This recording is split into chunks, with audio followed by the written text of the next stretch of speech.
सब भाई भाई आपस में सब भाई भाई जिंदाबाद जिंदाबाद। हमारी जलसा में मौजूद हमारे बुजुर्गों, नौजवान साथियों, सभी राजनीतिक दल के सम्मानित नेताओं, पंचायती राज के सभी सम्मानित जनप्रतिनिधियों, हमारी माँ और बहनों, वक्त आ गया है हिंदुस्तान की मौजूदा सरकार जो संविधान की बात तो करती है, सबके साथ सबका विश्वास और सबकी विकास की बात करती है, लेकिन ये सरकार मुसलमानों को टारगेट करके इस देश में हिंदू मुसलमान के बीच नाइंसाफी पैदा करके इस देश में राज करना चाहती है। पहली बात मैं बता दूं कि ये जो लड़ाई है न हिंदू की है न मुसलमानों की है, ये लड़ाई इस देश का जो संविधान है उसके खिलाफ वर्जी की लड़ाई है।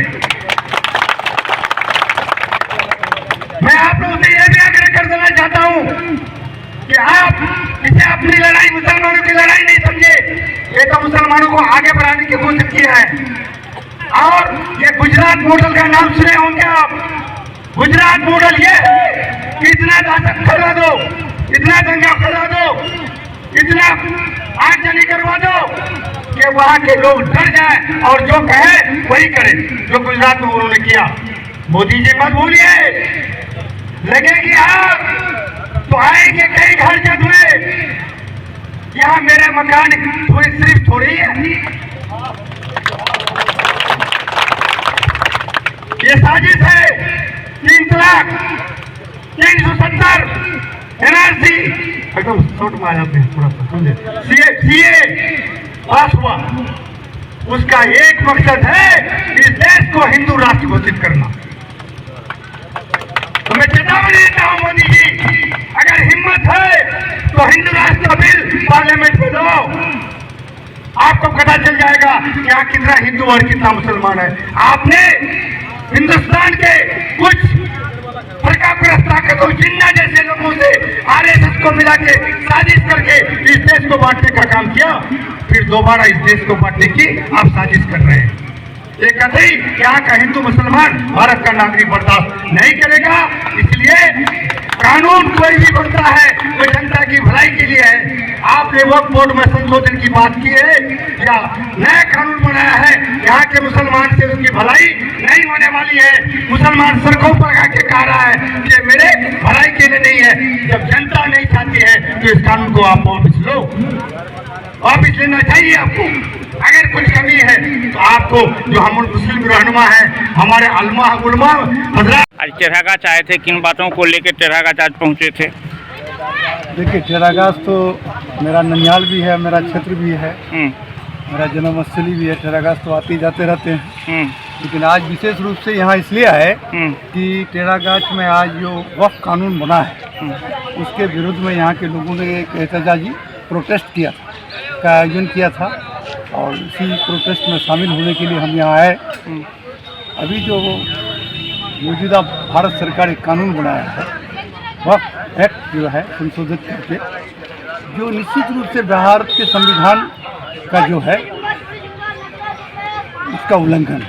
कानून कोई भी बनता है वो जनता के हित के लिए बनता है।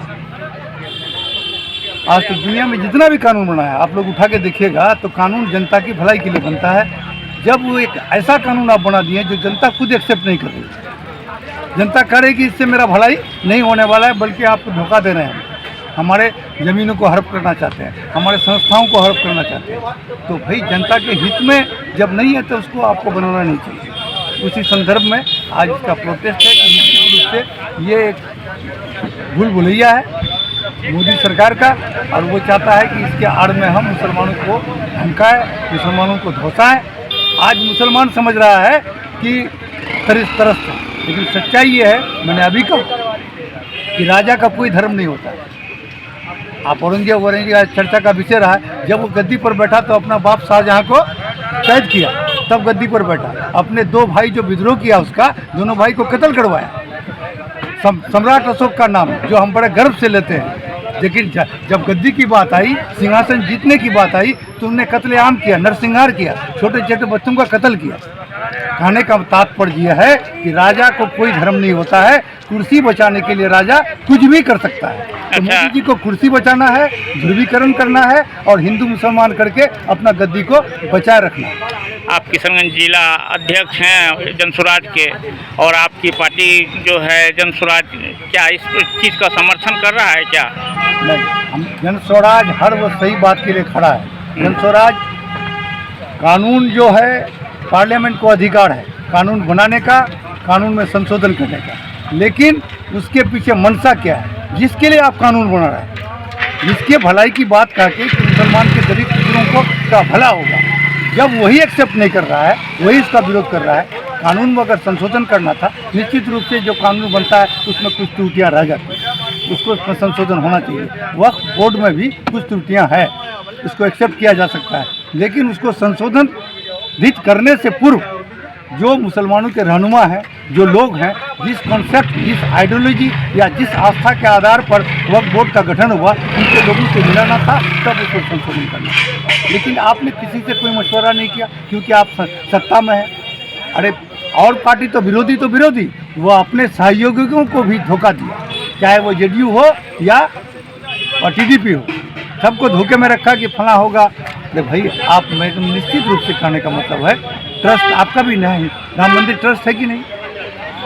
आप मानते हैं वक्फ बोर्ड ट्रस्ट है, ट्रस्ट का नियम है कि उसमें सभी कम्युनिटी, महिला, दलित सबको होना चाहिए। ठीक है, हम एक्सेप्ट, तो सबके लिए कीजिएगा ना। आप सिर्फ वक्फ बोर्ड में दो ना, गैर मुस्लिम को दे दीजिएगा, राम मंदिर में भी दे दो भाई, सबके लिए एक बात कर दो, आप महावीर मंदिर में भी दे दो। ये कौन तरीका है? बोर्ड बना है, ट्रस्ट बना है आस्था पर, सनातन धर्म के आस्था पर बना है राम मंदिर ट्रस्ट, सनातन धर्म के आस्था पर। तो सनातन धर्म का जो नियम कायदा है, रेगुलेशन है, उसको वक्फ बोर्ड फॉलो करेगा ना। इसी तरह मुस्लिम वक्फ बोर्ड बना है, तो ये इस्लाम के उसूलों पर बना है ना, इस्लाम की आस्था पर बना है ना, तो इस्लाम को फॉलो करेगा ना। आप उसको कहते हैं ये संविधानिक नहीं है, मैं भी मानता हूँ संविधान में नहीं है, लेकिन लीगल तो है। आप जरा फंडामेंटल राइट्स का, राइट टू एजुकेशन को आप, राइट टू इक्वलिटी को समाप्त कर रहे हैं, आप राइट टू प्रॉपर्टी को आप छीन रहे हैं।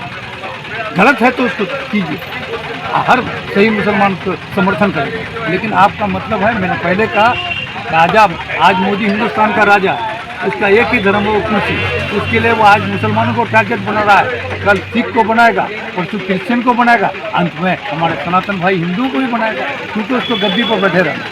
टेराघाट का धरती से आया, मैं क्या संदेश देके जाइएगा आज आप? टेराघाट की धरती से एक ही सजेशन देना चाहता हूँ कि हमारी संस्कृति इतना मजबूत है कि 200-250 साल मुगल काल रहने के बाद भी हमारे हिंदू मुसलमान यहाँ नहीं कर सकते। अंग्रेज़ 200 साल हुकूमत किया, यह हमारे धर्म या आस्था को बिगाड़ नहीं सका। सदियों से हम लोग हिंदू मुसलमान एक होते हुए आ रहे हैं। ये जो लोग कह रहे हैं आज ध्रुवीकरण की राजनीति कर रहे हैं, वो वक्ती है, कुछ दिन के बाद समाप्त। इसलिए मैं तमाम लोगों से कहूँगा कि राजनीति में हिंदू मुसलमान या जाति धर्म से ऊपर उठिए। 75 साल में कभी बैकवर्ड के नाम, कभी फॉरवर्ड के नाम, कभी हिंदू के नाम, कभी मुसलमान के नाम, यह राजनीति होती रही। अब मेरा कहना है कि इससे उठिए, आप कट्टर हिंदू बनिए, अपने आस्था को मानिए, आप कट्टर मुसलमान बनिए, आप मंदिर का निर्माण कीजिए, आप मस्जिद का निर्माण कीजिए, लेकिन जहाँ सियासत की बात आती है, राजनीति की बात आई है, वहाँ अपने इलाके का पिछड़ापन को देखिए, अपने बच्चे के चेहरे को देखिए, अपने बच्चे के शिक्षा को देखिए, यहाँ से हो रहे पलायन को देखिए, आप अपनी मजबूरी को देखिए। जो राजनीतिक दल, जो नेता उस चीज़ को दूर करने के लिए जिस पर आपको विश्वास हो, उसका साथ दीजिए, ना कि धर्म के नाम पर, जात के नाम पर, वर्ग के नाम पर आप वोट देने का काम करें।